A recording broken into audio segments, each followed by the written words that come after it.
Hey, morning everybody. It's Keith from Chet's PC.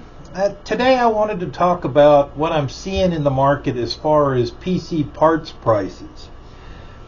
Since DDR4 memory is getting a little long in the tooth, so the big manufacturers aren't manufacturing DDR4 anymore. So they've already switched over to DDR5. So what's out there in the market is starting to become pricier than it was before due to a more limited availability.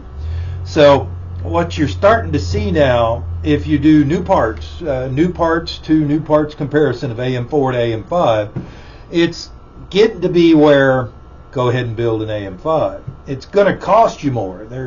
It's tough to. There's no $500 system with AM5 unless you just do a board, a processor, and 16 gigs of RAM or something. But the average mid-priced gaming PC build or content creation, things like that, or a workstation is going to be more, over 1,000, if not 1,500, depending on, because you got to buy a better case or at least a decent case for upgrading. There's no reason to build a PC in some little bitty tiny thing when all you're going to do is start upgrading it and yanking parts and putting in stuff.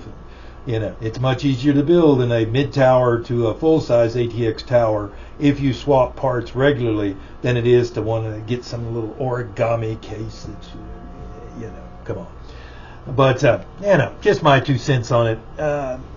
Think about AM5 and then watch for specials, because AM5 is not cheap. A decent AM5 motherboard's $150, if not $200, if not from there. They've really started to develop this cottage industry with AM5 motherboards that are $200, $300, $400 for just the board. You haven't even bought a processor yet. So something to think about, and keep your eyes open in shop sales if you're thinking about building a new PC.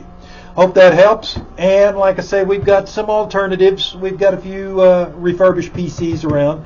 We do still have the Lenovo ThinkStation. That thing's a monster as far as upgradability and, bang for buck. It's only $550 plus tax. It's got 32 gigs of RAM and a quad-core Xeon in it anyway. So, something to think about. Come on by and see us. We're at 7543 Grissom Road, Suite 121, and summer hours are Tuesday through Saturday, 10 to 7. I think we're going to be open July 4th, and I think we're going to be running a special that day only. So more about that tomorrow. Y'all have a good day, and thanks for tuning in.